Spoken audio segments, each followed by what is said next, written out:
Dr. Onaje X Woodbine is a former Yale basketball player and teacher at Phillips Exeter Academy in Andover, Massachusetts, where he taught philosophy and religious studies, supervised the dorm, and coached basketball and track and field. While at Phillips Academy, Dr. Woodbine wrote the book Black Gods of the Asphalt: Religion, Hip Hop, and Street Basketball, which has garnered national praise and a profound narrative of survival and self-determination in this season where black male bodies are under attack.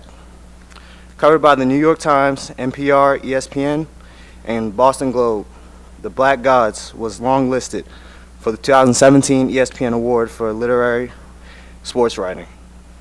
Dr. Woodbine will be an assistant professor of philosophy and religion at American University in the fall of 2018. Please join me in welcoming Dr. Woodbine.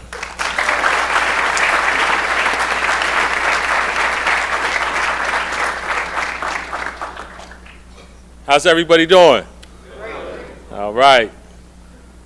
I'm excited to be here. It's a privilege and an honor to be at Gilman School. I want to thank Mr. Foreman for inviting me and Tangi for making me feel welcome with you today. I want to talk to you a little bit about how I came to want to study street basketball as religious experience. And the title of the talk is, What is Your Working Paper? The theologian Howard Thurman, who was Martin Luther King's mentor during the Civil Rights Movement, said that each human being carries with them a working paper. Thurman used the phrase working paper as a metaphor to describe the central problem, idea, or question that animates an individual's life. And often this problem or question comes from your own story, from your own lived experience. There's something in us that causes us to question what we really value, who we are, what is our purpose. And I want to share with you how I came to understand my own working paper, and that it had to do with the search for meaning and transcendence in basketball. I grew up in inner city Boston, okay, and this is a slide of a memorial that some guys in the neighborhood put at center court after a young man was murdered. And they interviewed this guy who was shooting, and they asked him why he was out there. And he said, I can talk to the young man who was killed. His name was Jay Wan. He said, I can talk to Jay Wan through my jump shot. Right? And you see, a lot of guys would go to the court to speak to the spirit of the deceased. So I grew up in this context, and this was natural. Right? We all went to the court to grieve. And it was the only space where I really felt safe, where I felt like a human being. And I want to share with you a couple of examples of other young men who felt the same way that I did growing up. There was a guy named Tyshawn. He described the moment on the basketball court where it took him beyond the streets. He said, man, it's just like you forget what's going on the outside world. For that, however much time you're on the court, you don't know the time of day. Everything is blacked out between those four lines. That rectangle is your whole new space for being human. There was another ball player named Marlon. He described being on the court as though his spirit was leaving his body and allowed him to perceive events outside the bounds of linear time. He said, I feel like a free spirit when I'm on the court. It's like, you know how they say your spirit goes to a different place, whether it's heaven or hell, or you get stuck in between in the afterlife? I feel like my soul overtakes my body and it just does what it does out there. And then people are always asking me, how do you do that move? I just get a premonition on the court. So if I see it happening, I already know I'm going to dunk on somebody. And then there was a guy named Jermaine He was known for soaring above the rim. He said, it's like nothing can slow you down. Nothing is going to take you off that cloud. It's electrifying. So this is what I saw growing up in my neighborhood. And then I lost my best friend. His name was Marvin Barrows Jr.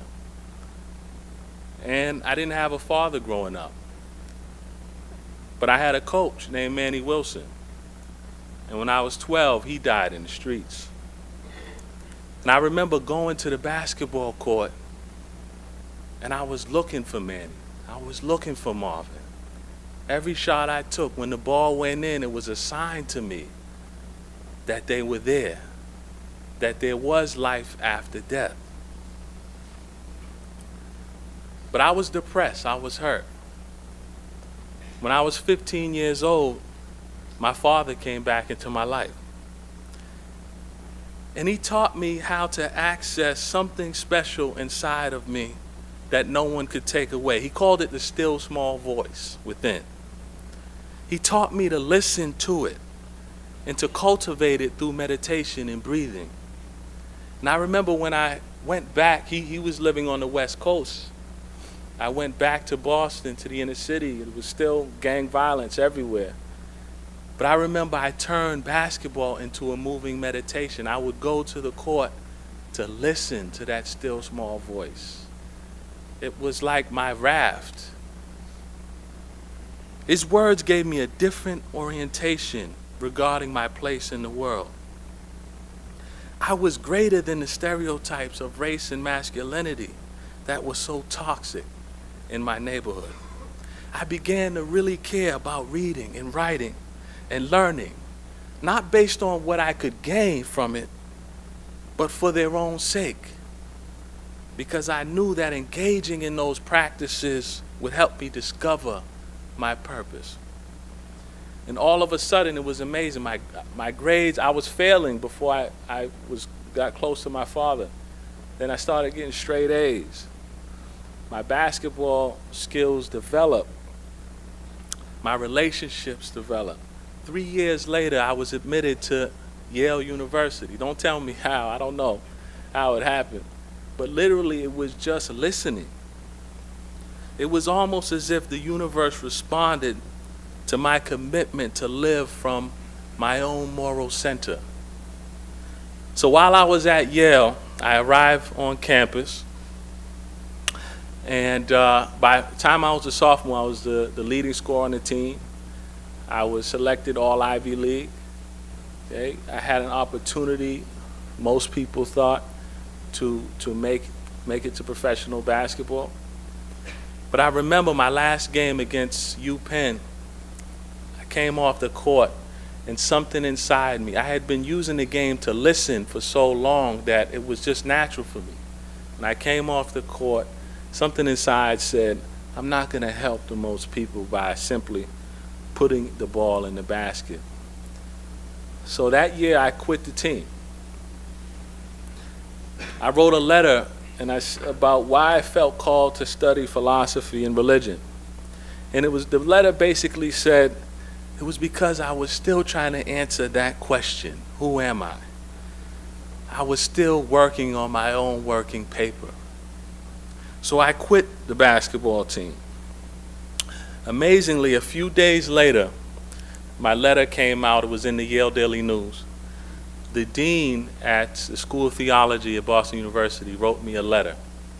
I got it in the mail, and he said, why don't you come to Boston University to do a PhD to fulfill your promise, right, to fulfill your purpose, to try to answer those big questions. So I graduate from Yale, I go to BU, and I was also back in Boston, near the same courts where I first experienced my full humanity. So I decided to use my graduate studies to go back to the courts, to try to make sense of the role of basketball in the lives of black boys and men. I knew if I could understand the complexity of sports in my own life, I would also be serving others who shared similar experiences. I was using my own lived experience to explore and name a problem that existed in the world.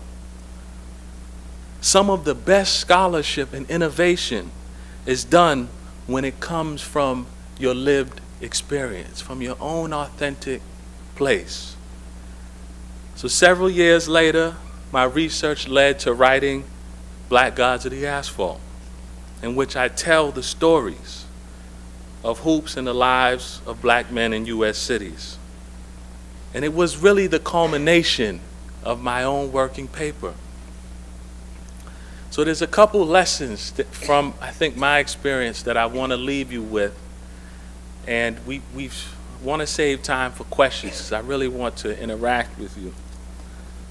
But what lessons do I have to offer? The first thing is, everything depends on your willingness to stay true to yourself, to hear that still small voice within and anchor yourself there. Thurman writes, there is something in every one of you that waits and listens for the sound of the genuine in yourself. It is the only true guide you will ever have. And if you cannot hear it, you will spend your life on the ends of strings that somebody else pulls. Second, this means that when reflecting on your purpose in life, you need not ask what the world needs. Ask what makes you come alive and go do it. Because what the world needs is people who have come alive, says Thurman. And so I leave you with this question. Do you have a working paper? And if so, I challenge you to go do it. Thank you.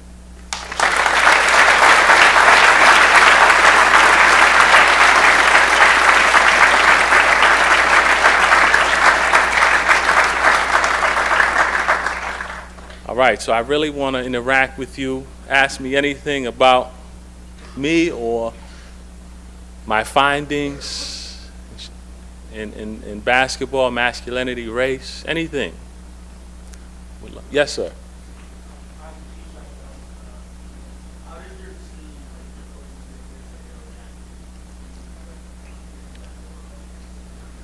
Yeah, thank you for the question. So when I went to my coach's office, he slammed the desk. And I got a letter from him the next day. And it was a racist letter. He basically said that I had only been admitted to Yale because I could play basketball. And not only that, but that Yale would hesitate to admit other black students if I left the team. Right? And the implication was that Yale only admitted black males if they were athletes. Right? I was devastated because I thought that he cared for me and that he had my best interests in mind. But I began to realize that the assumption was that if you were an athlete, you were deficient somehow in mind or intellect, especially if you were black and male. And so I began to realize how subversive my decision to leave the team was, right? Because I was, in a sense, rejecting that narrative. So yeah, it was difficult. It was very difficult. I wrote a letter back and had a few conversations, but we've never really been able to reconcile what happened. Yeah. My name is Estes there. I'm a sophomore. As players in the NBA are starting to become more vocal about racial issues in the community, do you think you would have been able to have kind of that same impact if you had decided to go down the path instead of choosing the path? Yeah, I think for some people, the best way to do that is to continue as an athlete. Right? Athletes and the playing field can be an amazing space for protest, for social change. But I think for me, growing up in the inner city, there were only really three identity options. You could be an athlete, you could be a rapper, musician, or you could be in a gang, especially for black men. You could do other things, but you were an outsider if you went another way.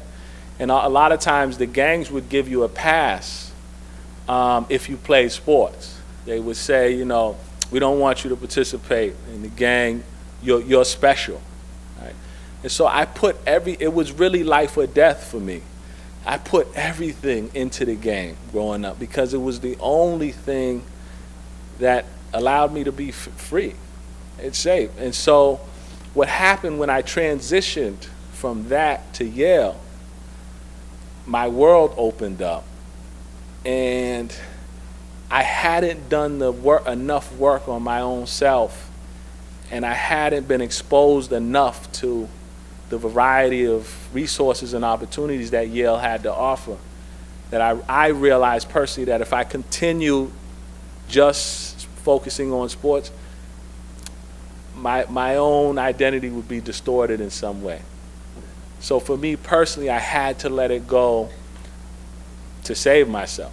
Right? But I think if you don't grow up in that context, and you grow up in another context and you're exposed and you also are in sports, it's wonderful, right? And you can continue on and still, but for me, and in college athletics, you play, you practice, you lift weights, conditioning probably 4 or 5 hours a day, and then you play twice. So the only day off is a Sunday, and you're exhausted, right? So for me personally, I don't think I would have been able to protest that way if I had stayed.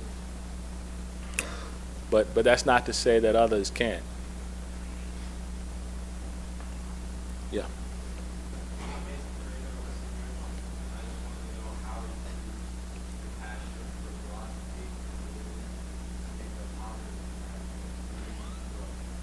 Okay. Yeah. So one of the most difficult things was finding language to describe what I knew in my bones and what folks were doing in my community, how they were living. And the study of philosophy and religion gave me conceptual tools, ideas to help make what was really a private experience in this community more public. I could use public language, right? Language that others would understand to make the experience accessible to a wider audience, right? But at the danger in that is that you can also strip communities of their agency, of their own lived experience, right? So as an academic, it's wonderful to use the resources in the academy. It's necessary, right? Because it helps you think and gain a perspective on your own experience and others' experiences that you wouldn't have had before. Right? A lot of the young men said, I just went to the court to grieve. I went to the court to hear the spirit of somebody who died, but it was normal. I never thought of it as anything religious, right, or special. So now I have a better understanding, and now I can consciously use the space to grieve, right, and for social transformation. But at the same time, you don't want to overdetermine the space by placing a lot of theory and that stuff. So it was a real balancing act. Right? I would use the theories, but then I also always let them tell the story through their own words, right? And try to maintain that balance. Doctor, understanding that small voice that you're speaking about, and I had that same experience, which caused me to get out of the music stuff I talked about to do what I'm doing today, 40-some years later. Can you talk to the kids about, or students, what that inner voice is? Some of them may not even have the idea of how to identify it, how it occurs. Some may think it's actually verbal. There's something you me or something, or, so, no, you know, Yeah, but yeah. help them to understand what that still small voice is. Yeah. So, Mr. Foreman asked, how do you describe that still small voice? How do you connect with it? The first thing I would say, it is beyond words, right? It's not as though you necessarily hear right words or something within you speaking. It's felt, right? It's something within that lets you know you're a human being, right?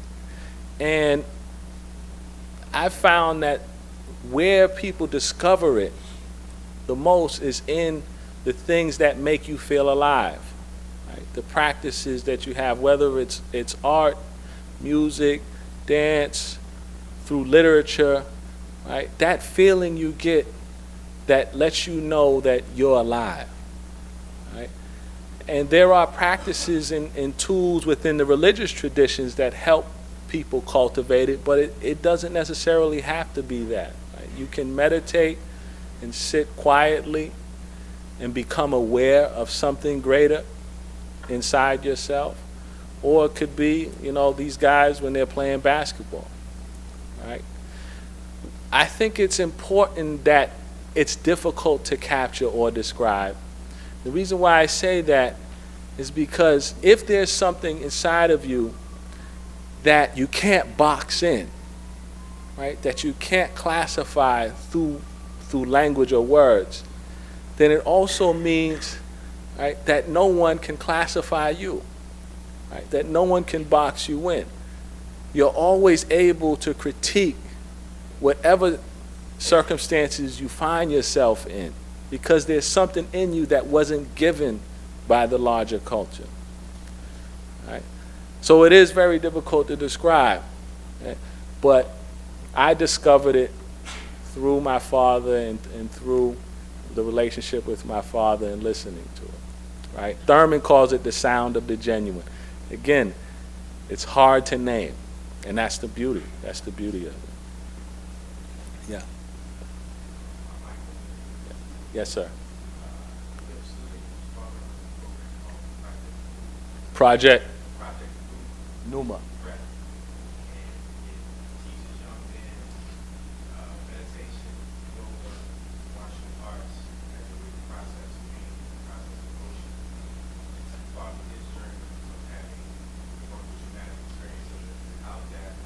Wow. Wow.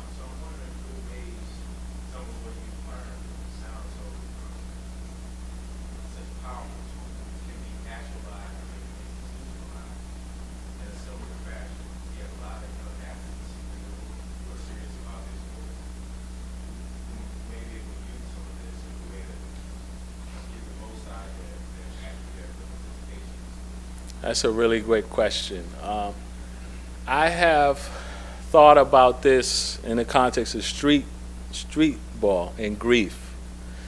I met with a child trauma specialist. His name is Dr. Robert Macy, and he was commissioned by President Obama to study childhood trauma in the U.S. He's among 10 trauma specialists. And when I shared with him my own work, his first response was that there was probably an ancestor on the court with these guys. And he talked about, he called it the morphological field. And he said that scientists now have tools where they can measure the amount of energy within the body. And he said that the heart produces the most amount of this energy, and that when somebody's traumatized, their heart rate increases, and that when they go to the court, they're likely to produce enough energy to enter this morphological field and connect with an ancestor. And so what I've done is drawn from tools in traditional African philosophy that they have this, it's called a divination board. It looks like just like a basketball court. To turn the court into a ritual space consciously, to call the energy there so that when somebody dies, we turn it consciously into a ritual space and reconnect with that person. The reason why I've tried to do this is because from this perspective, the cycle of black-on-black violence in the inner city has not just a structural sociological root, but also a spiritual one from this perspective. And that if the dead are in turmoil, they're likely to create a similar condition among the living. And part of the ritual process is to free the living from the dead and vice versa, so that both can be in a healed space. And so we created this rite of passage on the court. I have it online. You can go online, and Mr. Foreman can share this with you. You can go online and go through the whole ritual process virtually with headphones and so forth, and go through that whole process. But I'm also, last thing is I'm also working with a Taoist, Tai Chi person to think about breath, he calls it breath play, and using that in the space as well. But that's sort of the next place where I want to go, definitely. Any more questions? Yes, in the middle.